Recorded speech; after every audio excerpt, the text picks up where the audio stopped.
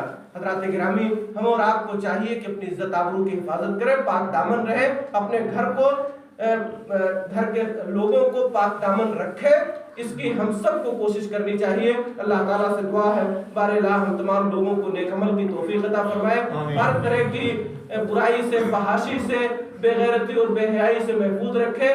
ہم سب کو اللہ تعالیٰ اس بات کی توفیق دے کہ ہم پاک دامن رہیں، اپنے گھر کو، گھر کے لوگوں کو پاک دامن رکھیں۔ جو گناہ، جو غلطیاں، جو خطائیں اس قبیل سے ہو گئی ہیں، اے اللہ تو انہیں معاف فرما دے، ہماری بدنگاہی کو معاف فرما دے، ہماری بدکاری کو، بد کرداری کو معاف فرما دے۔ آئندہ زندگی ہمیں پاک صاف رہتے ہوئے، پاک دامن رہتے ہوئے گزارنے کی توفیق عطا فرما۔ مولا کریم ہم میں سے جو بیمار انہیں شفا عطا فرما، ان کی بیماریوں کو، ان کے گناہوں کے خاتمے کا ذریعہ بنا دے۔ جو مسلمان مرد و عورت اس دنیا سے جا چکے ہیں، ان کی قبروں کو نور سے بھر دے، انہیں کروٹ کروٹ جنت عطا فرما، ان کی لغزشوں کو درگزر فرما دے، ان کی نیکیوں کو قبول فرما۔ اے اللہ ہم سب کو مل جل کر رہنے کی توفیق عطا فرما، ہماری صفوں میں اتحاد پیدا فرما۔ اے اللہ جو مقروض ہیں انہیں ان کے قرضوں کی ادائیگی کی توفیق عطا فرما، جو پریشان حال ہیں ان کی پریشانیوں کو دور فرما دے۔ کاروبار سے جو جڑے ہیں ان کے کاروبار میں خیر و برکت عطا فرما، انہیں حلال روزی کی توفیق عطا فرما۔ مولا کریم ہمیں جب تک دنیا میں زندہ رکھ، ایمان و اسلام پہ زندہ رکھ، جب ہمارا خاتمہ ہو ایمان و اسلام پر ہو، دین سے ہمارا رشتہ جوڑ دے، نماز روزے سے ہمارا رشتہ جوڑ دے، مسجدوں سے محبت ہمارے دلوں میں پیدا فرما دے، اپنی عبادت و بندگی کی توفیق عطا فرما، ہر حلال کام کی توفیق عطا فرما، حرام سے اللہ ہمیں دور رہنے کی توفیق عطا فرما۔ جو ہماری موت آئے ایمان پر آئے، اے اللہ مرنے کے بعد کے سارے مراحل کو ہمارے لیے آسان بنا دے، قبر کے عذاب سے ہمیں بچا لے، فرشتوں کے سوالات کا صحیح جواب دینے کی توفیق عطا فرما۔ اے اللہ مرنے کے بعد جنت الفردوس میں جگہ دے اور جہنم کی آگ سے بچا۔ اے اللہ ہم سب کو جنت الفردوس میں جگہ دے اور جہنم کی آگ سے بچا۔ اے اللہ ہم سب کو جنت الفردوس میں جگہ دے اور جہنم کی آگ سے بچا۔ جن لوگوں نے یہ پروگرام منعقد کیا ہے، اس میں تعاون کیا ہے، مدد کیا ہے، کسی بھی طرح سے اس پروگرام کے انعقاد میں حصہ لیا ہے، اے اللہ ان کی اس کوشش کو قبول فرما لے۔ اے اللہ ان کی اس کوشش کو ان کے میزان حسنات میں جگہ دے دے، ان کی نیکیوں کے پلڑے کو بھاری فرما دے، اور اے اللہ اس کار خیر میں جو بھی شریک ہوئے ہیں ان کی شراکت کو قبول فرما لے۔ اے اللہ جو بھی اس پروگرام میں حاضر ہوئے ہیں، یہ ہمارا ملنا بیٹھنا، یہ کتاب و سنت کی باتیں سننا سنانا، اس مل بیٹھک کو قبول فرما لے، اور ہماری اس مجلس کو ہماری دنیا کی کامیابی کا اور آخرت کی نجات کا ذریعہ بنا دے۔ اللہ رب العالمین کا بے حد شکریہ جس کی توفیق اور اعانت و مدد سے پروگرام منعقد ہوا اور ختم ہوا۔ آپ تمام حضرات کا شکریہ، رات کے 10:30 پونے 11 بجے تک آپ مسجد میں تشریف فرما رہے۔ اللہ رب العالمین آپ کی سامت کو قبول فرمائے اور آپ سب کے حسنات اور نیکیوں میں اضافہ فرمائے، اور اس کا بہترین بدلہ و صلہ آپ سب کو عطا فرمائے، آمین۔ اقول قولی ھذا واستغفر اللہ لی ولکم۔ اب اسی کے ساتھ اس پروگرام کے اختتام کا اعلان کیا جا رہا ہے۔ سبحانک اللہم و بحمدک، اشہد ان لا الہ الا انت، استغفرک و اتوب الیک۔ صوفی